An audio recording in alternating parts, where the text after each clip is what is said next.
एक बार फिर मैं आपको निवेदन करूंगा, एकादशी जो व्रत करते हैं उसमें कुछ नियमों का वर्णन किया। इस दिन साबुन नहीं लगाते, तेल नहीं लगाते, मंजन नहीं करते। हाँ, दांतों जो आजकल का जो ब्रश चल रहा है, आजकल का जो पेस्ट चल रहा है, मिट्टी या राख से दांत मांजे जाते हैं। और मल विसर्जन के तत्पश्चात साबुन की बजाय हाथ में मिट्टी ही लगाई जाती है। इसमें व्यायाम नहीं किया जाता। आधी रात्रि को जागरण करना होता है और दिन में बिल्कुल भी सोया नहीं जाता। दिन में नींद नहीं ली जाती, जूठे मुंह से बिल्कुल नहीं रहा जाता। यह इसके नियमों का वर्णन किया गया है। सोया तो जाता ही नहीं है। मूक वतिष्ठते यो वै, नहीं तो वह लोग मूक गूंगे बन करके कष्ट भोगते हैं। सप्त जन्मन मूकत्वम जायते, देखो इसमें वर्णन यह भी किया गया है 7 जन्मों तक उन लोगों को गूंगा बन करके पैदा होना। इस व्रत की इतनी बड़ी महिमा है, तो गलती होने पर तो दंड भी बड़ा जबरदस्त है। कोई भी आप व्रत करते हैं उसको एक नियम के साथ। सरकारी नौकरी जिनको मिली है तो उन्हें उस कानून का पालन करना पड़ता है। हाँ, तभी गवर्नमेंट ने उसे अपनी नौकरी दी है। जब उसके कानून का पालन न करे, ईश्वर कृपा करे, तो कानून का पालन करना ही पड़ेगा। आपने एकादशी का व्रत किया, मान लिया जाए कि एग्जाम्पल, और घर में एक दूसरा व्यक्ति ऐसा है उसने नहीं किया, तो आप में उसमें अंतर ही नहीं कोई दिखे, तो व्रत करने का मतलब क्या है? वो सो रहा है तो आप भी सो रहे हैं, वो चुगली कर रहा है तो आप भी चुगली कर रहे हैं, जो वो कर रहा है वही आप कर रहे हैं, तो काय का फिर एकादशी का व्रत है? 100 लोगों में पता लगना चाहिए कि यह व्यक्ति 11 करने वाला है, ये इसके द्वारा एकादशी का व्रत हो रहा है, ये पता लगना चाहिए। भजनानंदी लोगों की पहचान अपने आप होती है। बहुत लोग तो शेर भरा खा लेते हैं व्रत वाले दिन, फिर डकारे मारते रहते हैं। खट्टी डकारे लेंगे, कूटू खा लेंगे, एक आधा शेर, जो भी मिल जाए, खरबूजा, कलीना, जो भी कुछ मिल तो जाए, उसी का सुपड़ा साफ है।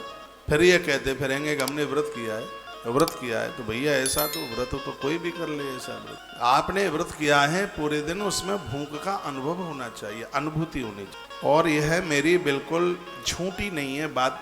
4 साल तो मुझे अब हो ही जाएंगे, एक भी दिन मेरा ऐसा नहीं निकलता जिस दिन मुझे भूख का अनुभव ना होता हो।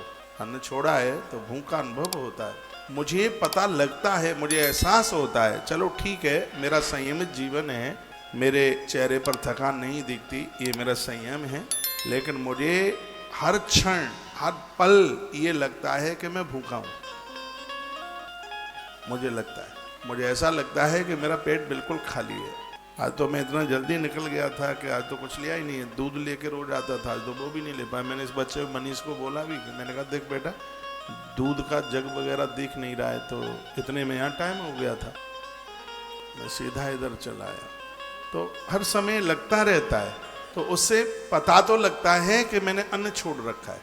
हमने व्रत किया है, इतना खा गए हैं, कुटू खा गए, सिंगाड़ा खा गए, लपसी खा गए, दही पी लिया, पूरे दिन चल रहे हैं, पूरा दिन चल रहे हैं, तो काय का व्रत है? काय का व्रत है? उसमें पता होना चाहिए कि आपने व्रत किया है, दूसरा व्यक्ति भी आपको पहचान ले कि आपने व्रत किया है। उसी बात का यहाँ वर्णन किया गया है। आप भी दिन में सो रहे हैं, दूसरा भी सो रहा है, तो काय का व्रत है?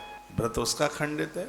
और कोई भी व्रत आप करते हैं, यदि व्रत की मर्यादाओं का पालन नहीं करते, व्रत वाले दिन इंद्रियों का पतन होता है, धातुआं क्षीण होती हैं, व्यक्ति ब्राह्मण है तो उसको ब्रह्म राक्षस बनना पड़ेगा। ऐसा नहीं है कि सिर्फ फुल्का छोड़ने से व्रत पूरा हो जाता है। स्त्री पुरुष में संयम होना चाहिए। ये व्रत करने का तत्काल परिणाम मिलता है, इसमें देर नहीं लगती है। जो विशेष साधना है उसमें उपवास का नाम आता है। इसमें इंद्रियों का बहुत ज़्यादा संयम करना होता है, संयम रखना पड़ता है। लोग लड़ते रहते हैं, झगड़ते रहते हैं। व्रत एकादशी का क्या, गालियां दे रहे हैं, झगड़ रहे हैं, लड़ रहे हैं, क्रोध आ रहा है।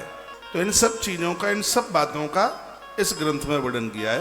का ऐसा व्रत करने से मिलता तो कुछ है नहीं। पंगत्वम तस् जानिया सप्त जन्मन बान्वा, वह लोग अपांग हो जाते हैं 7-7 जन्मों तक, उन्हें टांगे नहीं मिलती हैं, उन्हें बाणी नहीं मिलती, आवाज नहीं। लेकिन जिनका व्रत ठीक हो जाए तो 60 वर्ष सहस्राणी, वो 60,000 वर्ष तक एकादशी का व्रत करने वाला व्यक्ति सूक्ष्म रूप से भगवान नारायण के चरणों में रहता है 60,000 वर्ष तक, जो कि एक बहुत बड़ा लंबा समय होता है। तो व्रत ठीक से हो जाए तो उसका यह आनंद भी तो है उसका। तो यामे यामे फलम प्रोक्तम कोट्यंदः समुद्भवः कामार्थी संपदा पुत्रः कीर्त लोकांश शाश्वता।